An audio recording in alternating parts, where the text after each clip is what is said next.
क्या आपने कभी सोचा है कि कुछ लोग इतनी आसानी से दूसरों को मैनिपुलेट कैसे कर लेते हैं?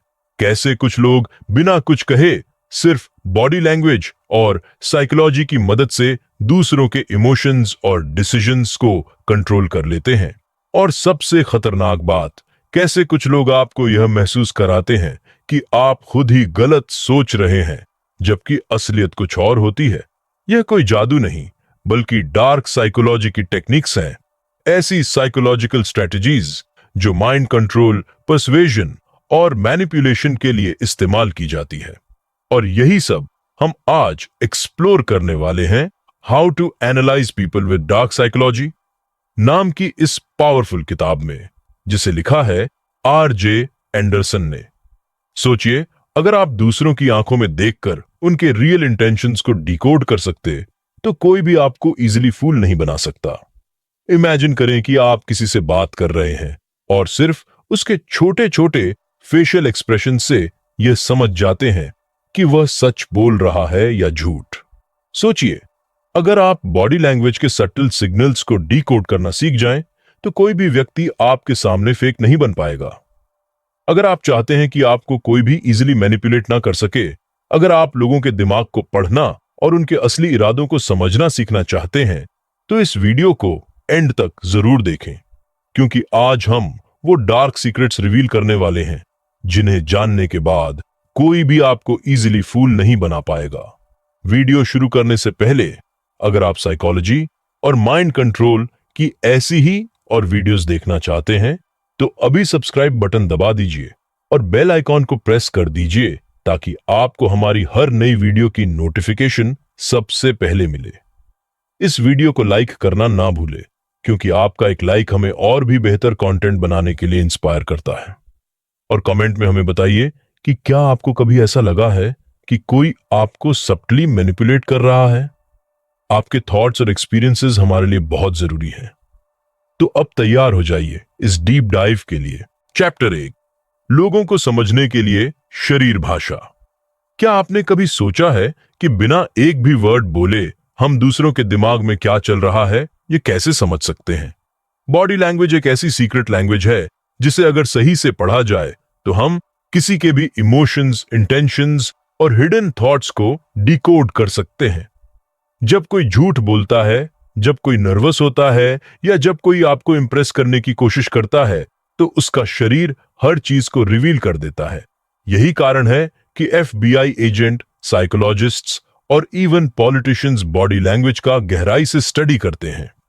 R.J. एंडरसन की यह किताब हमें सिखाती है कि कैसे हम दूसरों की मूवमेंट्स, जेस्चर्स और एक्सप्रेशंस को एनालाइज करके उनकी असली भावनाओं को समझ सकते हैं। अगर इतिहास की बात करें, तो जूलियस सीजर इस कला में माहिर थे। उन्हें यह समझने की गहरी समझ थी कि उनके सेनापति और सैनिक क्या सोच रहे हैं। जब वह अपने जनरलों से मिलते थे, तो उनके चेहरे के एक्सप्रेशंस, उनके हाथों की हरकतों और उनकी चाल को ऑब्जर्व करते थे। एक बार एक सेनापति ने उन्हें सलाह दी कि एक खास युद्ध में हमला करना सही रहेगा, लेकिन सीजर को उसकी आंखों की हलचल और बॉडी लैंग्वेज देखकर समझ आ गया कि वह पूरी तरह से कॉन्फिडेंट नहीं है। उन्होंने उस एडवाइस को रिजेक्ट कर दिया और बाद में पता चला कि अगर उन्होंने उस सेनापति की बात मानी होती, तो उनकी सेना को भारी नुकसान उठाना पड़ता। यहीं से हमें सीखने को मिलता है कि बॉडी लैंग्वेज वर्ड से ज्यादा पावरफुल होती है। अब एक स्टोरी लेते हैं जो मॉडर्न वर्ल्ड से है। एक बार एक यंग एंटरप्रेन्योर एक इन्वेस्टर से मिलने गया। उसने अपनी पिच अच्छे से तैयार की थी और इन्वेस्टर भी उसकी बातें ध्यान से सुन रहा था। लेकिन एंटरप्रेन्योर ने एक चीज नोटिस की। इन्वेस्टर बार बार अपनी कुर्सी पीछे खिसका रहा था। उसकी बाहें क्रॉस थीं और उसकी आंखें बार बार दरवाजे की तरफ जा रही थीं। यह सिग्नल्स थे कि वह इंटरेस्ट खो चुका था। अगर एंटरप्रेन्योर सिर्फ इन्वेस्टर के वर्ड्स पर ध्यान देता, तो शायद उसे लगता कि सब कुछ सही चल रहा है। लेकिन उसने उसकी बॉडी लैंग्वेज को डिकोड किया और तुरंत अपनी पिच को चेंज कर दिया, ज्यादा एंगेजिंग बना दिया। कुछ देर बाद इन्वेस्टर लीन फॉरवर्ड होकर उसकी बातों में इंटरेस्ट लेने लगा और आखिर में डील फाइनलाइज हो गई। बॉडी लैंग्वेज को समझने के लिए कुछ प्रैक्टिकल टिप्स बहुत जरूरी हैं। सबसे पहले, अगर कोई व्यक्ति बात करते वक्त बार बार अपनी आंखें इधर उधर घुमा रहा है और डायरेक्ट आई कांटेक्ट नहीं कर रहा, तो इसका मतलब है कि या तो वह अनकंफर्टेबल है या कुछ छिपा रहा है। दूसरी बात, जब कोई इंसान बात करते वक्त बार बार अपनी नाक छूता है, तो यह भी एक संकेत हो सकता है कि वह सच नहीं बोल रहा। इसी तरह, अगर कोई व्यक्ति ओपन बॉडी पोस्चर में बैठा है, उसके हाथ खुले हैं, वह रिलैक्स दिख रहा है, तो इसका मतलब है कि वह कॉन्फिडेंट और कंफर्टेबल है। एफबीआई इंटरोगेशंस में एक टेक्निक बहुत फेमस है, मिररिंग। जब आप किसी से बात कर रहे होते हैं और आप उसकी बॉडी लैंग्वेज स्लबली मिरर करते हैं, तो सामने वाला आपको ज्यादा ट्रस्ट करने लगता है। इसका उपयोग पेशेवर settings, job interview, business deals और इवन रिलेशनशिप्स में भी किया जा सकता है। लेकिन यह तभी काम करता है जब आप इसे नेचुरली करें, जबरदस्ती नहीं। बॉडी लैंग्वेज का सबसे इंटरेस्टिंग पार्ट होता है माइक्रो एक्सप्रेशंस। ये छोटे छोटे फेशियल मूवमेंट्स होते हैं जो इंसान के इमोशंस को रिवील कर देते हैं, भले ही वह उन्हें छिपाने की कितनी भी कोशिश करे। एक स्टडी में पाया गया कि जब लोग खुश होते हैं तो उनकी आंखों के कोने हल्के से सिकुड़ते हैं, लेकिन फेक स्माइल में सिर्फ होंठ हिलते हैं, आंखें नहीं। इसी तरह जब कोई गुस्से में होता है तो उसकी भौहें सिकुड़ जाती हैं, और जब कोई डरता है तो उसकी आंखें बड़ी हो जाती हैं।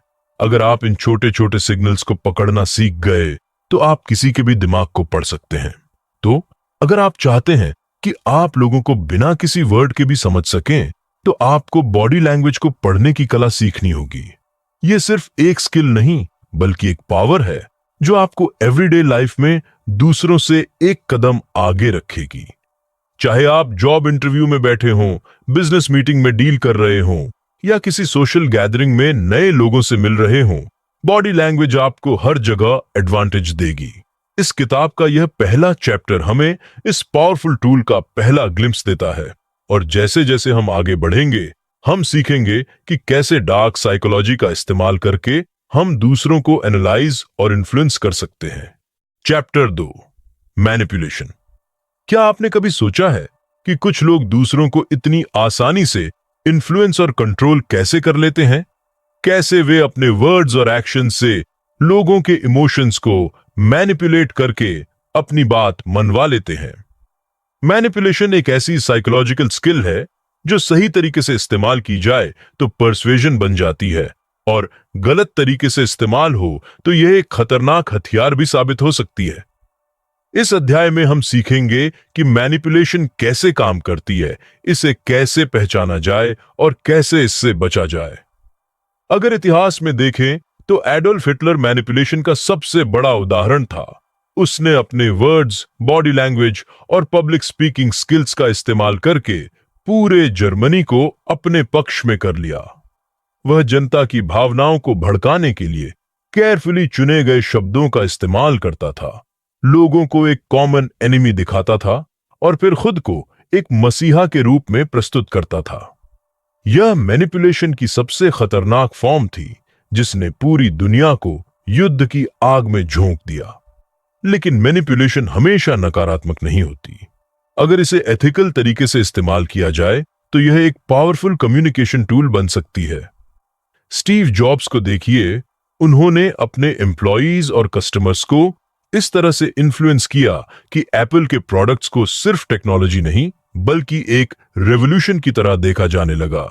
वे अपने विजन को इतनी स्ट्रांगली पेश करते थे कि लोग उनके आइडियाज से हिप्नोटाइज्ड हो जाते थे। उन्होंने इमोशंस को ट्रिगर करने वाली लैंग्वेज का इस्तेमाल किया, जिससे लोग उनके ब्रांड से इमोशनली कनेक्ट होने लगे। अब एक मॉडर्न कहानी पर आते हैं। एक सेल्स एग्जीक्यूटिव था जिसे हर महीने हाई टारगेट्स पूरे करने होते थे। उसने देखा कि अगर वह सीधे प्रोडक्ट बेचने की कोशिश करता तो लोग इंटरेस्ट नहीं लेते। तब उसने एक सुबॉटल मैनिपुलेशन टेक्निक अपनाई। हर बार जब वह किसी क्लाइंट से मिलता तो सबसे पहले उनकी प्रॉब्लम को डिस्कस करता, उनसे एग्री करता कि यह प्रॉब्लम वाकई बड़ी है, और फिर उन्हें एक सॉल्यूशन देता। उसने क्लाइंट्स को यह महसूस कराया कि डिसीजन उन्हीं का है, जबकि असल में वह उन्हें धीरे धीरे अपने पक्ष में कर रहा था। यह एथिकल मैनिपुलेशन थी, जिसे पर्सुएशन भी कहा जा सकता है, लेकिन नेगेटिव मैनिपुलेशन से बचना भी बहुत जरूरी है। कुछ लोग साइकोलॉजिकल ट्रिक्स का इस्तेमाल करके दूसरों को गिल्ट, फियर या इमोशनल प्रेशर में डालकर कंट्रोल करने की कोशिश करते हैं। नार्सिसिस्ट्स और टॉक्सिक लोग अक्सर गैसलाइटिंग करते हैं, यानी वे सामने वाले को इस तरह कंफ्यूज कर देते हैं कि वह खुद की ही परसेप्शन पर डाउट करने लगे। एग्जाम्पल के लिए, अगर कोई व्यक्ति बार बार कहे कि तुम बहुत सेंसिटिव हो, तुम हर बात का ओवर रिएक्ट करते हो, तो धीरे धीरे आपको खुद भी लगने लगेगा कि शायद आप ही गलत हैं। यह एक खतरनाक मैनिपुलेशन टेक्निक है जिससे बचना बेहद जरूरी है। प्रैक्टिकल टिप्स की बात करें तो अगर कोई आपको मैनिपुलेट करने की कोशिश कर रहा है तो सबसे पहले उसकी वर्ड्स और एक्शंस पर ध्यान दें। क्या वह आपको गिल्ट महसूस करा रहा है? क्या वह आपकी इमोशंस को ट्रिगर करके आपको कोई डिसीजन लेने पर मजबूर कर रहा है? अगर हां, तो पॉज लें, लॉजिकल सोचें और इमोशनल ट्रैप्स में मत फंसें। मैनिपुलेशन एक ऐसी स्किल है जिसे अगर एथिकल तरीके से यूज किया जाए तो यह पर्सुएशन बन जाती है, और अगर इसे गलत इरादों से इस्तेमाल किया जाए तो यह एक मानसिक हथियार बन जाती है। यह अध्याय हमें यह समझने में मदद करता है कि कैसे हम दूसरों की मैनिपुलेशन को पहचान सकते हैं और खुद भी इसे पॉजिटिव इस्तेमाल करके अपने कम्युनिकेशन स्किल्स को इंप्रूव कर सकते हैं। Chapter 3, NLP, neuro linguistic programming. क्या आपने कभी गौर किया है कि कुछ लोग अपनी बात इतनी आसानी से मनवा लेते हैं? कुछ सेल्स पीपल आपको वो चीज खरीदने के लिए मना लेते हैं जिसकी आपको जरूरत भी नहीं होती। कुछ लीडर्स अपनी स्पीचेस से लाखों लोगों को इंस्पायर कर देते हैं। कुछ लोग पहली ही मुलाकात में दूसरों को ट्रस्ट दिलाने में कामयाब हो जाते हैं। यह कोई जादू नहीं, बल्कि न्यूरो लिंग्विस्टिक प्रोग्रामिंग एनएलपी की कला है। यह एक पावरफुल साइकोलॉजिकल टेक्निक है जिसे सही से समझ लिया जाए तो आप न सिर्फ दूसरों के विचारों और इमोशंस को समझ सकते हैं, बल्कि उन्हें सब्टली इन्फ्लुएंस भी कर सकते हैं। अगर इतिहास में देखें तो मिल्टन एरिक्सन, जो कि एक महान हिप्नोथेरेपिस्ट थे, उन्होंने लोगों के अनकॉन्शियस माइंड को इन्फ्लुएंस करने के लिए स्पेशल लैंग्वेज पैटर्न्स और बॉडी लैंग्वेज टेक्निक्स का इस्तेमाल किया। उनकी मेथड्स इतनी इफेक्टिव थीं कि उन्होंने बिना सीधे हिप्नोसिस किए भी लोगों की सोच को बदल दिया। यही एनएलपी का बेस बना। बाद में रिचर्ड बैंडलर और जॉन ग्राइंडर ने 87 में इस कॉन्सेप्ट को डेवलप किया और इसे न्यूरो लिंग्विस्टिक प्रोग्रामिंग नाम दिया। उन्होंने यह समझने की कोशिश की कि कुछ लोग नेचुरली इतने परसुएसिव और इन्फ्लुएंशियल कैसे होते हैं, और फिर उन पैटर्न्स को डीकोड करके एक सिस्टम तैयार किया जिसे कोई भी सीख सकता था। एनएलपी 3 शब्दों से बना है। न्यूरो यानी हमारा दिमाग किस तरह जानकारी को प्रोसेस कर सकता है, करता है। लिंग्विस्टिक यानी भाषा किस तरह हमारे विचारों को शेप करती है, और प्रोग्रामिंग यानी हम अपने थॉट पैटर्न्स और बिहेवियर्स को किस तरह रीप्रोग्राम कर सकते हैं। आसान शब्दों में कहें तो एनएलपी वह तरीका है जिससे हम अपने और दूसरों के सबकॉन्शियस माइंड को समझकर उसे कंट्रोल कर सकते हैं। एक बार एक थेरेपिस्ट के पास एक व्यक्ति आया जो अपने जीवन में बहुत नेगेटिविटी महसूस कर रहा था। वह हमेशा परेशान रहता था और उसे लगता था कि वह कभी सफल नहीं हो सकता। थेरेपिस्ट ने उससे कहा कि हर बार जब वह अपने आप को असफल सोचे तो वह अपनी पोस्चर को चेंज करे, अपनी आवाज को थोड़ा तेज करे और अपने हाथ को एक खास तरीके से मूव करे। कुछ हफ्तों तक ऐसा करने के बाद उस व्यक्ति ने महसूस किया कि उसका माइंड धीरे धीरे चेंज हो रहा था। अब जब भी वह खुद को कमजोर महसूस करता तो वह ऑटोमेटिकली अपनी पोस्चर चेंज कर लेता और इंस्टेंटली कॉन्फिडेंट फील करता। यह एनएलपी की एंकरिंग टेक्निक थी जिसमें कोई भी व्यक्ति अपने थॉट्स और इमोशंस को कॉन्शियसली प्रोग्राम कर सकता है। एनएलपी में मिररिंग एक और बहुत पावरफुल टेक्निक है। जब कोई व्यक्ति किसी के बॉडी लैंग्वेज और स्पीच पैटर्न को स्ली मिरर करता है तो सामने वाला व्यक्ति उसे ज्यादा ट्रस्ट करने लगता है। एक बार एक सेल्समैन ने यह टेक्निक इस्तेमाल की। जब भी कोई ग्राहक उससे मिलने आता, वह धीरे धीरे उनके पोस्चर और बोलने के तरीके को मैच करने लगता। अगर ग्राहक रिलैक्स होकर बात कर रहा होता तो वह भी वैसे ही बात करता। अगर ग्राहक जल्दी जल्दी बोल रहा होता तो वह भी अपनी स्पीड मैच कर लेता। कुछ ही हफ्तों में उसकी सेल्स डबल हो गई, क्योंकि ग्राहक उसे सबकॉन्शियसली ज्यादा पसंद करने लगे थे।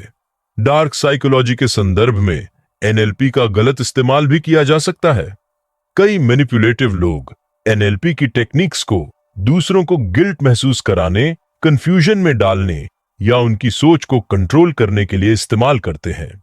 एक बार एक पॉलिटिशियन ने अपनी स्पीच में बार बार कुछ खास वर्ड्स इस्तेमाल किए, जैसे सेफ, सिक्योर और फियरलेस। जब भी वह इन वर्ड्स को बोलता तो सुबटल तरीके से ऑडियंस की बॉडी लैंग्वेज पर ध्यान देता और उनकी रिएक्शंस को मैच करता।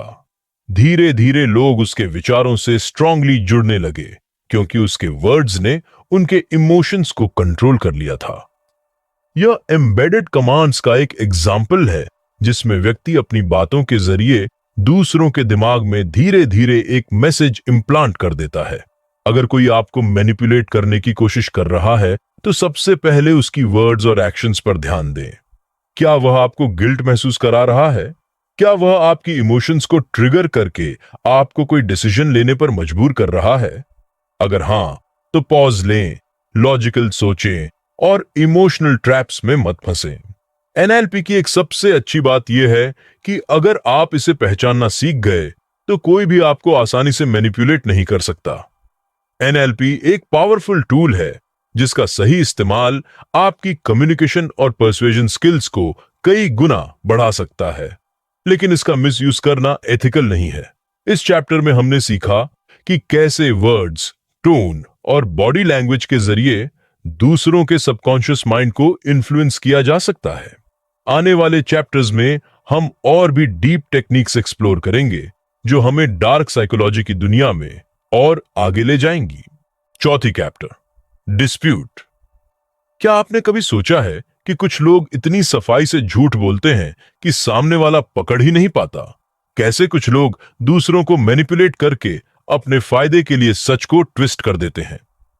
डिसेप्शन यानी धोखा एक ऐसी साइकोलॉजिकल स्किल है जिसका इस्तेमाल कुछ लोग दूसरों को बेवकूफ बनाने, गिल्ट महसूस कराने या कंट्रोल करने के लिए करते हैं। यह डार्क साइकोलॉजी का सबसे खतरनाक पहलू है, क्योंकि इसमें ट्रूथ को इस तरह से डिस्टॉर्ट किया जाता है कि विक्टिम को पता ही नहीं चलता कि उसके साथ क्या हो रहा है। अगर इतिहास में देखें तो फ्रैंक अबॉगनेल का नाम डिप्यूशन के सबसे बड़े मास्टर्स में लिया जाता है। वह एक ऐसा व्यक्ति था जिसने बिना किसी डिग्री के खुद को डॉक्टर, लॉयर और एयरलाइन पायलट तक साबित कर दिया था। उसने फॉर्ज्ड डॉक्यूमेंट्स बनाए, अपनी बॉडी लैंग्वेज और स्पीच पैटर्न्स को परफेक्ट कंट्रोल किया और दूसरों को भरोसा दिलाने में कामयाब हो गया कि वह वही है जो वह दावा कर रहा था। बाद में एफबीआई ने उसे पकड़ लिया, लेकिन उसकी डिसेप्शन टेक्निक्स इतनी पावरफुल थीं कि एफबीआई ने उसे ही अपने फ्रॉड डिटेक्शन प्रोग्राम में शामिल कर लिया। डिसेप्शन सिर्फ वर्बल कम्युनिकेशन से नहीं होती, बल्कि बॉडी लैंग्वेज और फेशियल एक्सप्रेशन से भी होती है। एक बार एक बिजनेसमैन को शक हुआ कि उसका पार्टनर उससे कुछ छिपा रहा है। जब भी वह किसी डील की बात करता तो उसका पार्टनर अपने चेहरे को हल्का सा छूता, अपनी आंखें बार बार दूसरी तरफ घुमा लेता और उसके हाथ पसीने से भीगे होते। बिजनेसमैन ने माइक्रो एक्सप्रेशंस की स्टडी की थी, जिससे उसे समझ आ गया कि उसका पार्टनर किसी बड़ी चीज को छिपा रहा है। बाद में इन्वेस्टिगेशन करने पर पता चला कि वह करोड़ों की धोखाधड़ी कर रहा था। डार्क साइकोलॉजी में डिसेप्शन के कई टेक्निक्स होते हैं, जैसे गैस लाइटिंग। यह एक खतरनाक मैनिपुलेशन टेक्निक है जिसमें किसी व्यक्ति को यह यकीन दिलाया जाता है कि उसकी खुद की परसेप्शन या मेमोरी गलत है। एग्जाम्पल के लिए, अगर कोई व्यक्ति बार बार कहे, तुम्हें गलत लग रहा है, मैंने ऐसा कभी नहीं कहा, या तुम बहुत ज्यादा सोच रहे हो, तो धीरे धीरे विक्टिम को अपनी ही सोच पर डाउट होने लगता है। यह टेक्निक नार्सिसिस्ट्स और टॉक्सिक लोगों द्वारा अक्सर इस्तेमाल की जाती है, खासकर अब्यूजिव रिलेशनशिप्स में। एक और डिसेप्टिव टेक्निक है लाइंग बाय ओमिशन। इसमें व्यक्ति पूरी तरह से झूठ नहीं बोलता, बल्कि सच का एक हिस्सा छिपा लेता है। एग्जाम्पल के लिए, अगर कोई एम्प्लॉय अपने बॉस को यह कहे कि प्रोजेक्ट में कोई प्रॉब्लम नहीं है, लेकिन वह यह मेंशन ना करे कि डेडलाइन पूरी करने के लिए एक्स्ट्रा बजट की जरूरत पड़ेगी, तो यह एक डिसेप्शन है। डिसेप्शन को पकड़ने के लिए कुछ प्रैक्टिकल टिप्स का इस्तेमाल किया जा सकता है। सबसे पहले माइक्रो एक्सप्रेशंस को पढ़ना सीखें। जब कोई व्यक्ति झूठ बोलता है तो उसका चेहरा कुछ मिली सेकेंड्स के लिए असली इमोशंस दिखा देता है। अगर कोई खुश होने का नाटक कर रहा है लेकिन उसकी आंखें थोड़ी सी तनाव में हैं, तो इसका मतलब है कि वह असली में खुश नहीं है। दूसरा, वर्बल इनकंसिस्टेंसीज पर ध्यान दें। अगर कोई व्यक्ति बार बार अपनी कहानी के डिटेल्स बदल रहा है, तो यह एक रेड फ्लैग है। डिसेप्शन को रोकने का सबसे अच्छा तरीका अवेयरनेस और लॉजिकल थिंकिंग है। अगर कोई आपको गिल्ट महसूस कराने की कोशिश कर रहा है या आपको अपनी ही सोच पर डाउट हो रहा है, तो एक स्टेप पीछे हटें और लॉजिकली एनालाइज करें कि क्या हो रहा है। डार्क साइकोलॉजी को समझने का सबसे बड़ा फायदा यही है कि आप दूसरों के मैनिपुलेशन और डिसेप्शन से खुद को बचा सकते हैं। इस किताब का यह आखिरी चैप्टर हमें सिखाता है कि डिसेप्शन सिर्फ वर्ड्स तक सीमित नहीं होता, बल्कि यह इमोशंस, बॉडी लैंग्वेज और इवन मेमोरीज को कंट्रोल करने का एक सॉडल तरीका हो सकता है। अगर हम इसे पहचानना सीख लें, तो हम खुद को और दूसरों को साइकोलॉजिकल मैनिपुलेशन से बचा सकते हैं और एक ज्यादा अवेयर और पावरफुल इंसान बन सकते हैं। कंक्लूजन, अब तक हमने इस किताब में जाना कि कैसे लोग दूसरों के विचारों, भावनाओं और व्यवहार को मैनिपुलेट करने के लिए डार्क साइकोलॉजी की टेक्निक्स का इस्तेमाल करते हैं। Body language analysis, manipulation, NLP और डिसेप्शन, ये सभी पावरफुल टूल्स हैं जो सही हाथों में पर्सुएशन का तरीका बन सकते हैं और गलत हाथों में खतरनाक हथियार। अगर इतिहास में देखें तो कई महान नेता, सेल्स पीपल और इवन कॉन आर्टिस्ट्स ने इन टेक्निक्स का इस्तेमाल करके मासेस को इन्फ्लुएंस किया है। हिटलर ने प्रोपगंडा और फियर बेस्ड मैनिपुलेशन से पूरी एक जनरेशन को कंट्रोल किया, जबकि स्टीव जॉब्स ने प्रेसर्शन और एनएलपी की टेक्निक्स का एथिकल यूज करके एप्पल को दुनिया का सबसे आइकॉनिक ब्रांड बना दिया।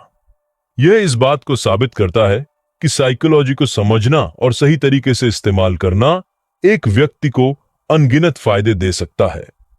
डार्क साइकोलॉजी का असली खेल यह नहीं है कि इसे सिर्फ दूसरों को कंट्रोल करने के लिए इस्तेमाल किया जाए, बल्कि असली ताकत यह है कि इसे पहचानना सीखा जाए ताकि आप खुद को और दूसरों को मैनिपुलेशन से बचा सकें। इमेजिन करें कि अगर आप डिसेप्शन, गैसलाइटिंग और साइकोलॉजिकल ट्रिक्स को तुरंत पहचान सकते हैं, तो कोई भी आपको आसानी से धोखा नहीं दे पाएगा। आप कॉन्शियस डिसीजंस ले सकेंगे और कोई भी आपको गिल्ट, फियर या कंफ्यूजन में डालकर कंट्रोल नहीं कर सकेगा। इस किताब का सबसे बड़ा टेक अवे यह है कि साइकोलॉजी को समझना एक सुपर पावर की तरह है। चाहे आप पर्सनल रिलेशनशिप्स में हो, बिजनेस में हो या सोशल इंटरेक्शंस में, अगर आप लोगों के वर्ड्स, बॉडी लैंग्वेज और थॉट पैटर्न्स को सही से एनालाइज करना सीख जाएं, तो आप किसी भी कॉन्वर्सेशन में एक कदम आगे रहेंगे। अंत में, ज्ञान ही आपकी सबसे बड़ी ताकत है। अगर आप इस किताब में सीखी गई बातों को प्रैक्टिस करते हैं, तो न सिर्फ आप खुद को मैनिपुलेशन से बचा पाएंगे, बल्कि आप दूसरों को पॉजिटिव इन्फ्लुएंस भी कर पाएंगे। डार्क साइकोलॉजी को एथिकल तरीके से इस्तेमाल करें, खुद को साइकोलॉजिकली स्ट्रांग बनाएं और एक ऐसा इंसान बने जिसे कोई भी आसानी से मैनिपुलेट ना कर सके।